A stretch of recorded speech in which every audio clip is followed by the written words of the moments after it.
Welcome, everyone, to the Experts Exchange Tech News Podcast. My name's Gary, and with me, as always, is Jen. Hey, everyone. Now, I say as always because, that's kind of what I always say, but that's going to change here shortly. I've got this podcast and the next one, 2 more podcasts. That's it. Yeah, we've got 2 episodes left together before you're taking a break to do what exactly? I thought I'd have a baby. Oh, okay. In case it wasn't extremely obvious to anyone who looks at me right now. Yeah. Well, I am very pregnant. And yeah, since this is a podcast, we'll have to just point out that you are incredibly uncomfortable and, Yes. Yes to all of the above. Yes to all the things you're not saying. Yes. Yes, but I will be back. It's important to note that I'm not permanently going away. I am going on maternity leave, and I will be taking about 2 to 3 months off. Not going to try to go the Marissa Meyer route and come back after 2 weeks. Taking about 2 to 3 months off, and then I will be back in my podcast post after that. Yeah. So we'll have one more show together in a couple weeks and then pick up again in 2013. In the interim, we're going to have a few guest co-hosts to keep Jen's chair warm. So we'll do that at the beginning of 2013. And my butt's big enough that it's probably going to keep this chair warm for quite some time after I leave. This is, of course, the EE Tech News Podcast. On each episode, we take a look at what's new in the world of technology, chat with an expert or two from the site, and offer a few technology tips and tricks. Our guest this week is Bob Metrio, the CEO of Ranvest Associates in Sacramento, California. Bob is an Experts Exchange member and works to help small and medium-sized businesses solve their technology problems. Yeah, I actually came into contact with Bob as a result of the user groups that we sponsor on Experts Exchange. Bob had joined Experts Exchange, I think, in about 2003, and came back to the site as a result of the user groups that we sponsor. We sponsored the user group that he is in charge of in Sacramento, and he has been using Experts Exchange ever since to help get answers for some of the questions that he has whenever he's doing his consulting work with small to medium businesses. So we're going to talk a little bit about that with him later on in the show. Yeah. Since you mentioned user groups, you want to tell folks how they can be sponsored for their user group? Sure. Yeah. Well, actually, I'll make sure that we post a link to the user group sponsorship information along with this podcast on the EE Tech News blog. But if you're an Experts Exchange member, an active Experts Exchange member, which means that you have used the site within the last 30 to 60 days, basically, you can apply for Experts Exchange to sponsor your user group. So we'll give you a couple $100 to have some food and drinks at your user group, and then we'll give you some free memberships as well. All right, cool. So Bob's going to share specifically 3 things that you absolutely should manage first when it comes to your small or medium-sized business technology needs. Yes, and especially looking ahead to 2013, I think that's important for planning for small to medium businesses. Yeah. So we're going to talk to Bob a little bit later in the show, but first, what's the latest tech news, Jen? The text message turned 20 this week. LOL. I turned 29 this week, in case anyone cares. I think they no do. one cares. So, happy 20th birthday to the text message. The first text message was sent 20 years ago on Monday. And it was happy birthday. No, it was between 2 guys who worked at Vodafone. Yeah, it was in the UK, wasn't it? Yes.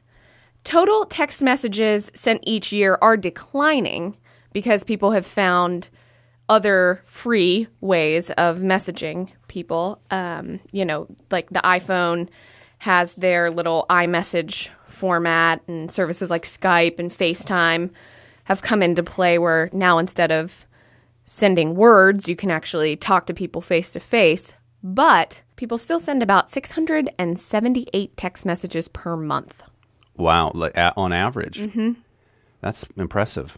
Yeah, I don't send 678 text messages per month, and I know Cheap Sherpa does not send 678 text messages. That's 10 cents each, so that's I'm definitely bringing down the average. But I think that the reason that text messages have stayed so popular, I mean, even if they are declining, they're still widely used, is because a cell phone, not necessarily a smartphone, but a cell phone is ubiquitous. Everyone has a cell phone and can text. Not everyone can FaceTime or Skype or things like that from their cell phone, but everyone can text.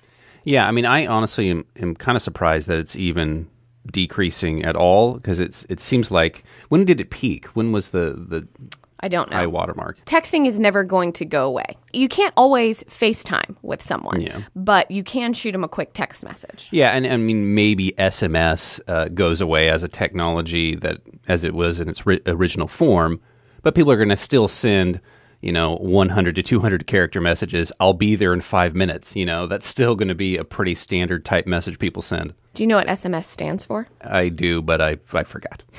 Short Message Service. I love these little acronyms that are pretty useless, like RSS. Which is, what is RSS? It's really simple syndication or something. Real simple syndication. Yeah. You're right. So anyways, happy birthday to the text message. Hopefully you have another 20 plus years of usage. Apple and Samsung are due back in court on Thursday. Is this still going on? Yeah. Okay. Is this still Apple suing Samsung? This is Samsung seeking to get a new trial so that they can have their $1 billion verdict that the jury reached earlier this year reduced. Okay. And then Apple is going to look to increase the damages, and they're even calling for an injunction to ban the sale of Samsung products, most notably the Galaxy S2 here in the U.S. Really? Mm-hmm. So they're not going after the S3? The article that I read, which I think was on All Things D, specifically called out the Galaxy S2. So perhaps the Galaxy S3 made some changes that do not... It's got a little flippy front thing on it now. Oh, yeah. Well, that's not Apple-esque. We can just cover up all those patents that we, infringed on.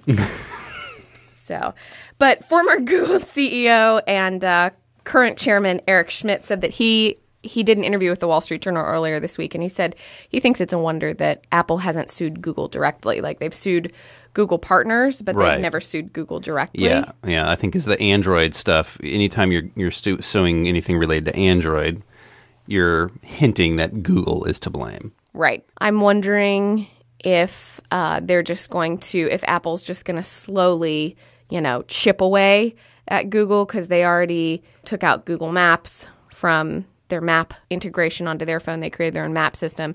And I guess they took YouTube off of the home screen. They did something with YouTube where it's not as easy to get the YouTube app on iPhone and iPad. Yeah. So they might just be slowly chipping away at Google proper.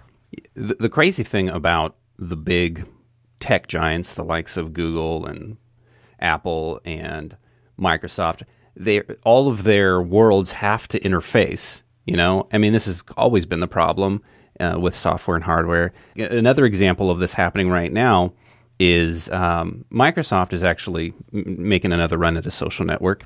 Their network is called Social, so.co. We talked about it a long time ago. It originally went live a year ago, and it was to a very small kind of invite-only group of folks.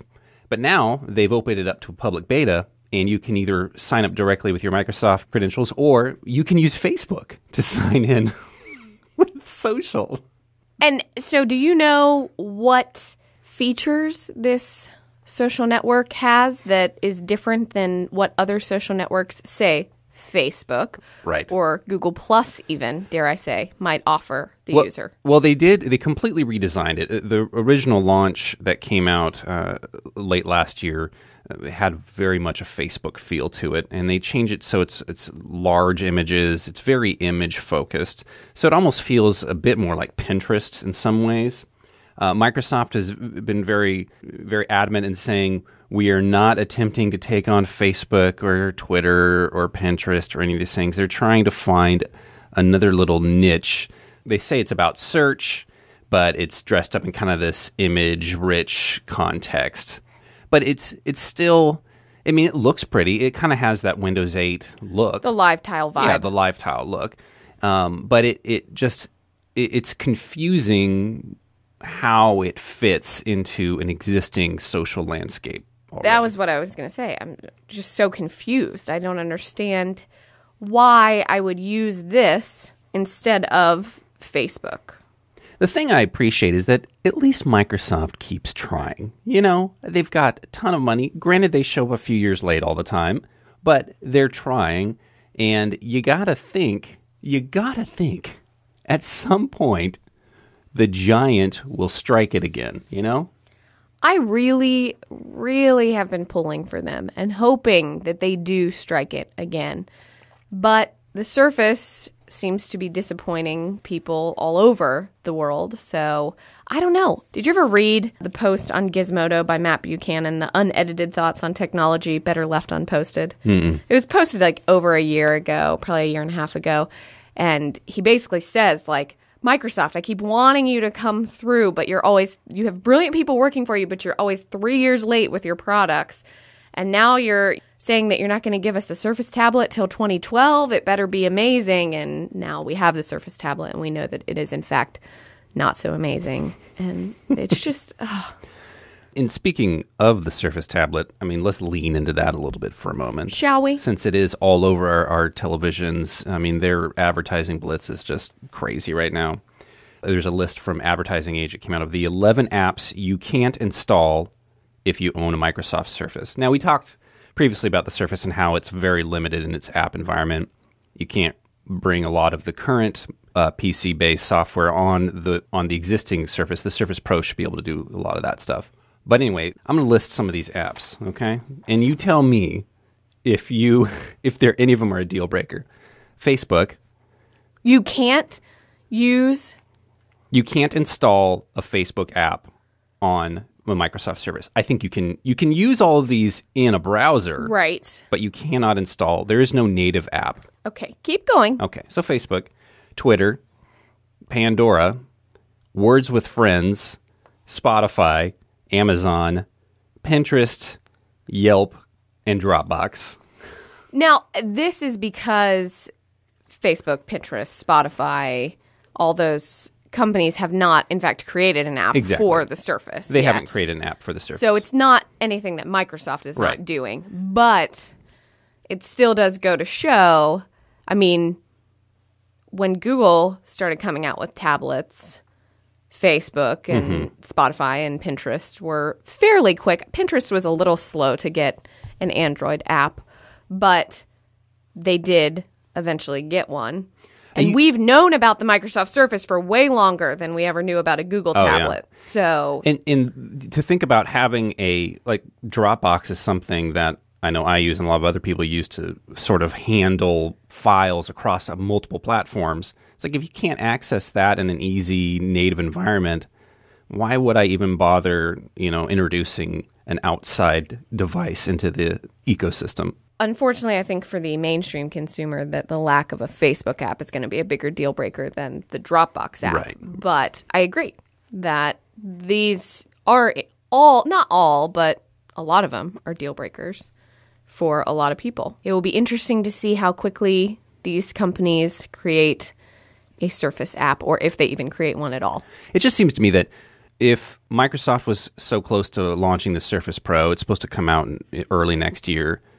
That's the one that the Microsoft fanboys are talking about. That's the one that they're going to use for work and all that. That should have been the launch. When you launch a product that really doesn't compete with consumer-based tablet technology, then, what's the point? And tell me again what the Pro is going to do that the current one doesn't do. Well, the Pro will act essentially as a tablet/laptop because it will run all of your PC, your current, PC software. You can run the full Office suite and all that stuff, and so it'll do the things that that most Microsoft-based businesses and folks are used to doing on their PC at work. And that is the direction that I have said a number of times that I think that Microsoft needs to go in, is appealing to the enterprise client. Yeah. Do we want to keep talking about apps? I think we should keep talking about apps. Sure. The first thing to note is that there is a Google Maps app coming to the Wii U. We talked about the Wii U last week and how it's, one of the only new innovative products on the consumer market this holiday season. Mm-hmm. So Nintendo announced that the Google Maps app will arrive on the Wii U in 2013. While this might not seem like that big of a deal, here's why I think this is important. The app has a unique Street View mode for that little gamepad touchscreen controller, so users can kind of pan around various locations and view satellite map imagery on their television. Mm-hmm. But really what this does is lets you take a walk from the comfort of your own couch. So as if society couldn't get any lazier, our video games now let us walk while sitting on our ass. It's it's a backward step for Nintendo, who was the first video game company as of late to get people to actually get off of the couch and move. Right. They're regressing. So, well, when we had TEDx San Luis Obispo, Gopi from Google Plus showed a video of a photographer who went on these photo walks, and so there was a woman who she had a disability and was forced basically to be in her bed all the time, and so through Google Plus he was able to show her this whole photo journey and communicate along the way.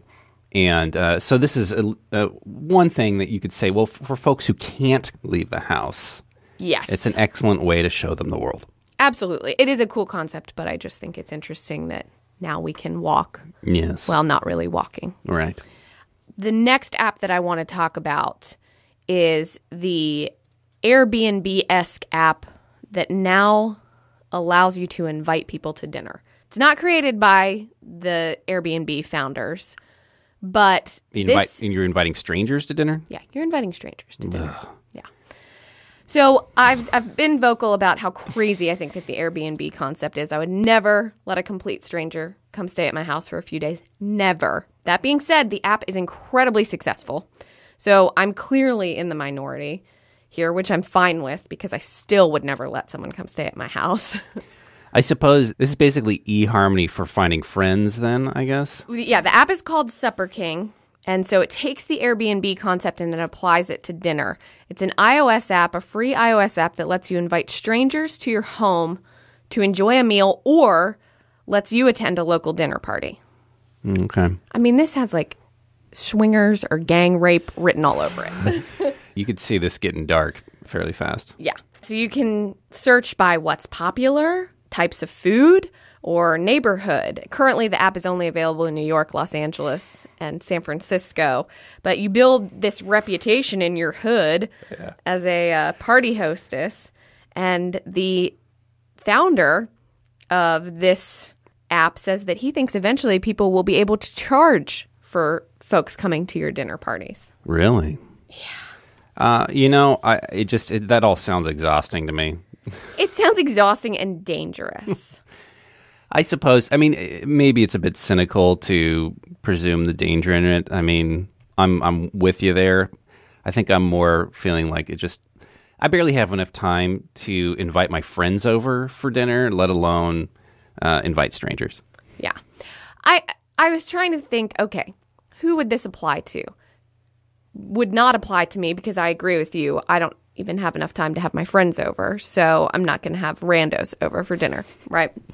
But so one of my friends just finished going to culinary school, and she is trying to build a business around teaching people how to cook and cooking for other people.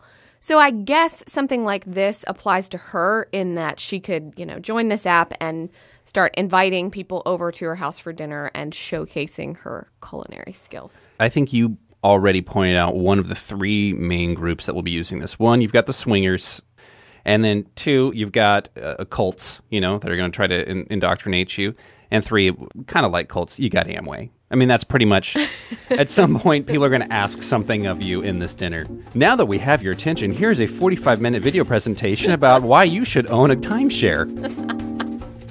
So there we go, folks. The app is called Supper King. It's available for free on the iOS App Store. Get out and get your Amway on.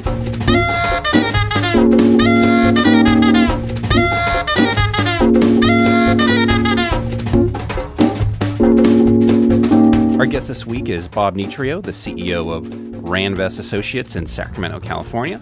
Bob is an EE member, and he works to help small and medium-sized businesses solve their technology problems.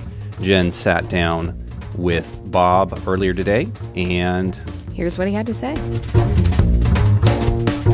So I'm here with Bob Metrio, who is the CEO of Randvest Associates. Thanks, Bob, for joining us on the podcast today. Well, good morning. Thank you for inviting me to be with you. Yeah, and you and I got connected because Experts Exchange sponsored a user group that did you found that user group, or are you a member of that user group in Sacramento?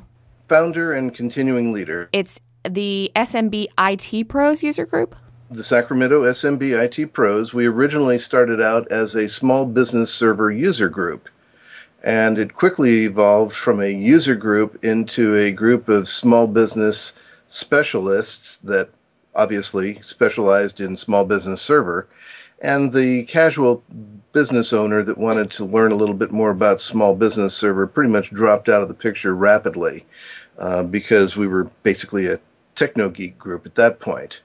But as small business server has evolved, so has our group, and that's how we ended up naming ourselves the Sacramento SMB IT Pros, because our solution stack now is much broader and wider than it was when we first started over 8 years ago. Am I correct that Microsoft has actually stopped supporting small business server? Yes and no. The existing versions of small business server are still supported at different levels for different periods of time. Small Business Server 2011 is still available for sale through OEM manufacturers of servers, and it will be supported, I believe, till 2020. Okay. But the fact of the matter is, SBS as a product is end of life now. And so Microsoft has evolved to Windows Server 2012 Essentials as the new replacement for small business applications of servers. Okay. Sounds good. So how does that change sort of the dynamics of your user group or what you do at Randvest, or does it change it at all? Actually, it changes things quite a bit. We at this point now have to look and see how our small business clients who are maybe still on Small Business Server 2003 or 2008 need to be accounted for as we go forward. The model that Microsoft is using with the Windows Server 2012 Essentials is to remove a lot of the services that were built into previous versions of SBS, like Exchange, SQL Server, ISA Server, which went away a number of versions ago, and to basically direct people to hosted solutions like Exchange via Office 365 as an alternative to managing an Exchange server on site. And in many ways, I think that they have that right for very, very small clients, but it depends on the business that you're serving. And in some cases, because of regulatory requirements or security concerns, it may be inappropriate to suggest to a small business client that they need to only look at a hosted Exchange account. So it becomes a real complex series of decisions now that have to be made in order to draw the correct conclusions and to devise the correct type of server situation for small businesses. Sure. And a lot of what you do at Randvest is help people make those decisions, correct? That is correct.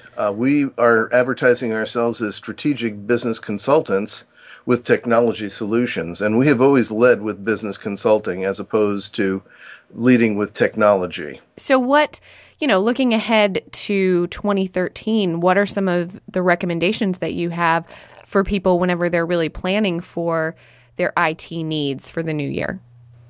Well, first and foremost, I think it's important for them to have a business technology advisor that they can go to and have a very, very candid conversation about their business. The IT consultants that I meet on a daily basis are many times born of the technology side rather than the business side of the business. And we're actually in a stage now where it's really important for SMB IT consultants to understand that they can no longer rely on the old models of selling things and installing things and servicing things if they want to survive. It's really more important to go away from being transactional and moving toward being relational with your client base. And by that I mean that you really need to grow your business consulting skills, because many of the things that we're going to be seeing in the near future, and I mean really near-term future, such as hosted Exchange, hosted lines of business apps, hosted Office 365, don't rely on a huge amount of back-end infrastructure. They rely on an internet connection. That's not to say that everything that we're going to be doing is going to be hosted in the cloud, but there will be many things that we will be going to that are hosted in the cloud, and therefore the diminished value of your skills as a network pro will show very quickly if you have nothing else to offer to your client base. So as a small business IT consultant, if you want to grow your business consulting skills and bring technology along for the ride, you'll be much better off than if you're just trying to sell hardware, software, and networking. Which leads to really, what should you be selling as an SMB IT consultant? And I think the answer to that is pretty simple. Rather than selling things to your clients, you should be finding ways to solve business problems through technology. In other words, you should be selling solutions. Solutions are an end-to-end product that creates some benefit for the client, and I say strategic selling of solutions is the way to go. And I define strategic sales as being something that for your client either increases revenue, decreases expense, or improves productivity and morale. Anything else is basically administrative. People from the big box stores can come in and replace a printer, for example. And that's not a very strategic thing. It's administrative. But if, for example, you have created a relationship with a client and you know that they're subject to certain compliance requirements, whether it's PCI or HIPAA or Sarbanes-Oxley or whatever, what you need to do then is say, okay, here, Mr. Client, we can print a printer, for example, with a walk-up feature so that you print your documents to that workgroup printer. And when you get there, you punch in your code and out pops your printed pages so that they don't sit there where somebody can view them without authorization and possibly violate one of your regulatory requirements. That is a strategic solution. So when you begin to know your client's business better, then at that point, I think it's very easy for you to go in and say, here are some things that you could look at that we can improve strategically through technology. Let me show you some solutions. I think that's really where the future is going to be, starting immediately. And what are you seeing as some of the main challenges that are facing small business owners these days? Well, obviously, staying in business is one of them. It's not getting any easier under the basic situation that we're in right now with the economy. The economy has been going sideways for a long time, and so they're not necessarily able to increase their revenues through out-based marketing to clients and people knocking down their doors. So I think they have to do what they do for their clients better than anybody else to retain them. And I think that they need to sharpen up their own internal organizations to the point where there's little to no waste. Those are the first things that one can do that will obviously guarantee a bit of business continuity. But going forward, I think it's important for every business to evaluate how they do business and to determine if there's a better way to do it. We hear a lot about social media being the way to go in order to gain new clients. Maybe that's true, maybe it's not. It depends on the business that you're in. So examine social media to determine whether or not it's something that can actually help you. But don't waste a lot of time on it if it's not something that's going to give you the results that you're looking for with a reasonably quick ROI. You were a member of Experts Exchange back in 2003 is when you first became a member, but then just recently have come back to Experts Exchange kind of as a result of us sponsoring your user group, and you've indicated that you've used Experts Exchange a number of times recently to help some of your clients and get help for your business. How have you been using EE recently? I've seen an evolution from the days when you started out as a free service. And what I've noticed by coming back to EE is a tremendous resource bank that you've built up since I left the fold. And I decided, now that I'm a member again, I'm going to not beat my head against the wall, but when I'm up against a problem that I can't quickly find the solution for, I now go to Experts Exchange. And the big key for me, and I think for every user, is to learn how to do really good searches. Figure out the important keywords that will get you to a answer quicker rather than doing very general type searches. I had to learn this myself all over again, quite honestly. So you've been using some of our advanced search functionality. I have, and it has worked splendidly. The more I search, the better at it I become. And quite honestly, I've already found 4 different solutions to 4 different problems that actually saved me enough time that it paid for my 1-year membership about 5 times over. That is awesome. That is so cool. Very cool. And I think that, really gets at what you were talking about finding different solutions too. In a lot of ways, Experts Exchange can be one of those solutions for the small business owner who doesn't have a lot of time because you're doing everything yourself. And so we can kind of come in and supplement some of your work, basically. Yeah, so now if a small business owner is a member of Experts Exchange, there's always the cautionary disclaimer that I think should be made. You have to be very careful about implementing some of the solutions because they can be very complex, and if done incorrectly, they can absolutely wipe out your network or your work product or your database. So tread lightly where you don't know where you are, and seek the advice of a professional if you have any doubt whatsoever about what you're doing. It's real easy to do things that break Active Directory. It's really easy to erase entire databases if you're not careful. So, a lot of businesses are very good at what they do, not so much with the technology. And I think our worst clients, quite honestly, are those small business owners that think they know everything they need to know about technology. Usually those are the ones that we don't do business with. Yeah, that makes a lot of sense. So if people want to get in touch with you and want to learn more about RANVest, what is the website for? Well, the website is ranvest.com, but anybody can contact me at news.ee@ranvest.com. And if you're in the Sacramento area and want to join your user group, how can people do that? They can go to sacramentoSMBITpros.com. And there's a link there where they can join. We would love to have more members. We have a social meeting every December. So coming up here next week, we are having a dinner meeting on the 12th. And if anybody is listening to this and they're in the Sacramento area, you're more than welcome to get a taste of what we're all about just by coming to the dinner meeting that we're having. Literally, a taste of the group. Pun totally intended. Totally intended, yes. Well, Bob, thank you so much for being on the podcast and, for being a member of Experts Exchange and for all you're doing to help other small businesses. Well, you're very welcome. And if there's one thing I could leave the audience with, it's this. I believe, quite honestly, that the value that I have gained by re-engaging with Experts Exchange has been worth far more than the price I've paid. And for anybody who periodically has vexing questions about technology, whether it's for their own business or for the businesses that they serve, I think it's an excellent investment. I think that the information that's there is tremendous.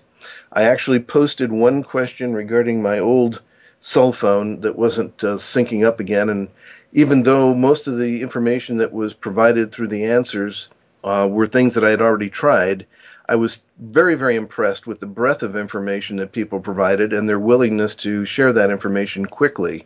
So even if you can't find a solution by searching in the databases at Experts Exchange, there are a tremendous number of very well-qualified people who are generously giving of their time to help members solve problems as they post questions there. So I think you can't really underestimate the value of a membership at Experts Exchange, and I'm very glad that we reconnected, and I am obviously spreading the word about you, but I do it with a great deal of joy.